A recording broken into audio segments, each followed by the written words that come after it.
2024 লোকসভা ভোটে এবার জিতেন্দ্র চৌধুরী সিপিআইএম থেকে প্রার্থী হচ্ছেন। পূর্ব ত্রিপুরা লোকসভা আসনে এবার হাড্ডাহাড্ডি লড়াই রেবতী ত্রিপুরা সাংসদ বন্নাম জিতেন্দ্র চৌধুরী, বিজেপি বন্নাম সিপিআইএম।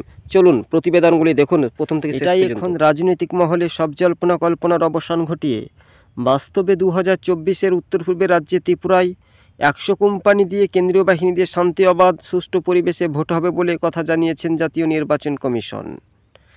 তবে এই রাজ্যের আইন শৃঙ্খলা পরিস্থিতি নিয়েও এবার সরাসরি মুখ খুললেন প্রাক্তন ত্রিপুরার মুখ্যমন্ত্রী সিপিএমের বরিষ্ঠ সিপিএম হেভিওয়েট নেতা মানিক সরকার। তিনি বলেন, এই রাজ্যে বেকার যুবদের কাজ কর্মসংস্থান নেই, কিন্তু এবার লোকসভা ভোটে মানিক সরকার তিনি জানান যে জিতেন্দ্র চৌধুরীকে পূর্ব ত্রিপুরা লোকসভা আসনেই বামেরা কিন্তু প্রার্থী করতে চাইছে, এমনটাই সূত্রের খবর চলছে। সব জল্পনা কল্পনার অবসান ঘটিয়ে বিজেপি বনাম সিপিএমের মধ্যে কতটা লড়াই হতে পারে আমরা বিধানসভা নির্বাচনে নিরিখে 23-এর দেখেছিলাম। বিরোধী ভোট ভাগাভাগি বসিয়ে কিন্তু বিজেপি ক্ষমতায় আসে, কিন্তু ভোটের অল্প ভোট মার্জিনে কিন্তু শাসক বিরোধী দলের দুই পক্ষে কিন্তু হার জিত হয়। কিন্তু এটাই কিন্তু গ্রহণযোগ্যভাবে জিতেন্দ্র চৌধুরী কতটা উজ্জীবিত হতে পারে দলীয় কর্মী সমর্থকদের মাঝে, এটাই এখন রাজ্যবাসীর চিন্তিত। 2024 লোকসভা নির্বাচনকে ব্যাপক উদ্দীপনায় লাল ঝান্ডা সৈনিক কর্মী সমর্থকরা কতটা উজ্জীবিত হতে পারে তার ওপর কিন্তু প্রভাব পড়বে। 2024 জিতেন্দ্র চৌধুরী যদি প্রার্থী হয় তাহলে ভাগ্যের চাকা কোন দিকে দৌড়গোড়ায় এগিয়ে যাবে, এটাই এখন রাজনৈতিক মহলের ধারণা। 2024 লোকসভা ভোটে এবার মোদি ম্যাজিক না রাহুল গান্ধী ম্যাজিক হবে তাই স্পষ্ট করবে উত্তর পূর্বের রাজ্যে ত্রিপুরাতে শাসক দল বিজেপি বনাম সিপিএমের মধ্যে হাড্ডাহাড্ডি লড়াই হতে চলেছে।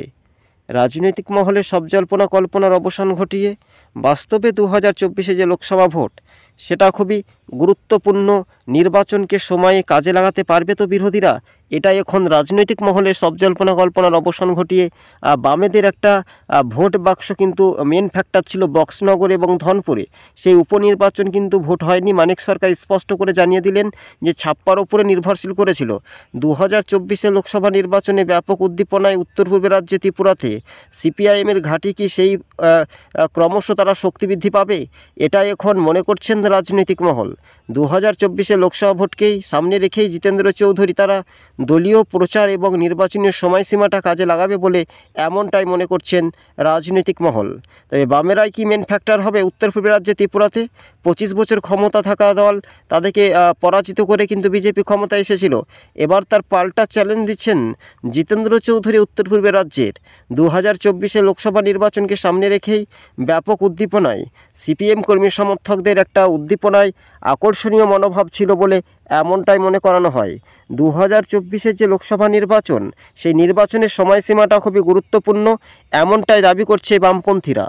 রাজ্যবাসীর দোরগোড়ায় বামেদের একটু বিপুল জয়ের আশা স্বপ্ন দেখলেও আলিমউদ্দিন সূত্রে যে কলকাতার খবর তাদের আপডেট, অর্থাৎ জিতেন্দ্র চৌধুরী মানিক সরকাররা কেন্দ্রীয় কমিটির সাধারণ সম্পাদক সীতারাম ইয়েচুরির সঙ্গে বৈঠক করতে বসতে চলেছেন, এমনটাই দলীয় সূত্রের খবর। 2024 যে লোকসভা ভোট সেটা কিন্তু বামেরা যদি কিনা জনজাতি ভোটার এলাকার যদি রেবতী ত্রিপুরা সাংসদ বিজেপিকে হারিয়ে ক্ষমতা দখল করতে পারে তাহলে আখেরে কিন্তু 2028 বিধানসভা নির্বাচনে কনফার্ম হতে পারে সিপিআইএম পার্টি। অর্থাৎ 2028 যে বিধানসভা নির্বাচন উত্তর পূর্বের রাজ্যে ত্রিপুরাতে কতটা উজ্জীবিত হতে পারে। আবার কেউ বলছে যদি কিনা বিজেপি কেন্দ্রে থেকে হেরে যায় তাহলে উত্তর পূর্বের রাজ্যে ত্রিপুরাতেও হেরে যেতে চলেছে শাসক দল বিজেপি, এমনটাই খবরের আপডেট আপনাদেরকে আমরা জানাচ্ছি। রাজ্যবাসীর দোরগোড়ায় 2024 যে লোকসভা নির্বাচন সেই নির্বাচনটাকে যদি কাজে লাগাতে পারে সিপিআইএম তাহলে বামেদের একটু আশা ভরসা, ব্যাপক অংশের মানুষজন কিন্তু লালের উপর ভরসা রাখতে চলেছে। উত্তর পূর্বের রাজ্যে ত্রিপুরাতে 10,323 চাকুরি নিয়েও কিন্তু মুখ খুলেছেন বারবার সিপিআইএম কর্মী সমর্থক। ত্রিপুরার দুটি লোকসভা কেন্দ্রে এবার চরম হাড্ডাহাড্ডি লড়াই হতে পারে। উত্তর পূর্বের রাজ্যে ত্রিপুরার আগরতলাতে দেখতে পাওয়া যাচ্ছে যে মানুষের উদ্দীপনায় শাসক বনাম বিরোধীদের কতটা প্রভাব তার উপর কিন্তু নির্ভরশীল করবে। তবে বিজেপি এবার হাড্ডাহাড্ডি যদি লড়াই হয় বা শান্তি অবাধ সুষ্ঠু পরিবেশে যদি ভোট করায় জাতীয় নির্বাচন কমিশন তাহলে বামেদের বিপুল জয়ের একটা শেষ ভরসা দেখতে পাওয়া যাবে বলে এমনটাই সূত্রের খবর। তবে বিজেপির নেত্রী পাপিয়া দত্ত, অর্থাৎ এই বিজেপির নেত্রী পাপিয়া দত্ত একসময় বামেদের এসএফআই দল করতেন, পরবর্তী সময়ে তিনি বিজেপিতে যোগ দেন।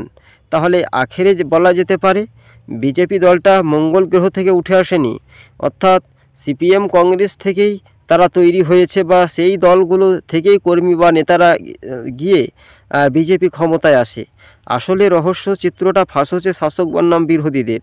2024 লোকসভা নির্বাচনকে সামনে রেখেই উত্তর পূর্বে রাজ্যে ত্রিপুরাতে এবার জনপ্লাবন দেখা যেতে পারে বলে এমনটাই মনে করছেন রাজনৈতিক মহল। 2024 যে লোকসভা ভোট সেটাই খুবই গুরুত্বপূর্ণ বিষয়, আর এই বিষয়টা নিয়ে একেবারে কাজে লাগাতে পারে বিরোধী রাজনৈতিক দলগুলো। 2024 যে লোকসভা ভোট সেই ভোটকে সামনে রেখেই সিপিআইএমের বিপুল উদ্দীপনায় একটা সাড়া শব্দ পাওয়া যাচ্ছে।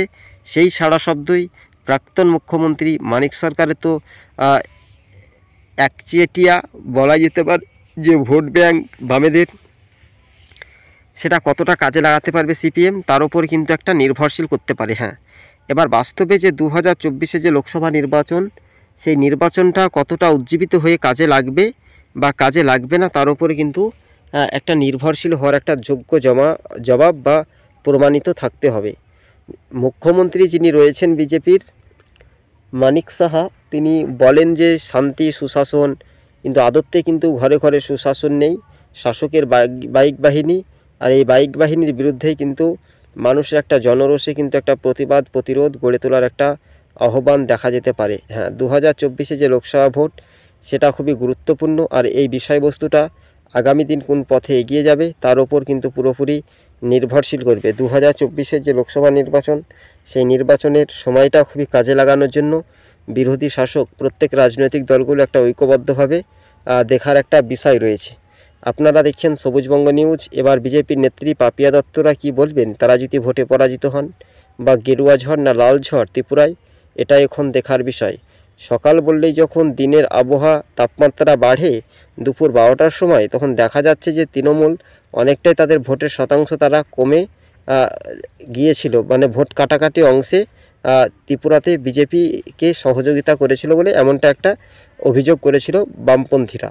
কিন্তু শেষমেশ বিজেপির প্রদেশ সভাপতি রাজীব ভট্টাচার্য তারাও কিন্তু হার মানছেন না, অর্থাৎ তারা বলছে জিতার জন্য। এদিকে সিপিআইএম কর্মী সমর্থকরাও কিন্তু আশাবাদী রাখছে বামেদের জয় নিয়ে। এবার শাসক দল তৃণমূল কিন্তু অনেকটাই পিছিয়ে থাকবে বলে এমনটাই মনে করছেন রাজনৈতিক মহল। 2024 যে লোকসভা ভোট সেটা খুবই গুরুত্বপূর্ণ বিষয়, আর এই বিষয় নিয়ে বামেদের জিতেন্দ্র চৌধুরী প্রার্থী পূর্ব ত্রিপুরা লোকসভা আসনে। আপনারা দেখছেন সবুজবঙ্গ নিউজ, বড় খবর।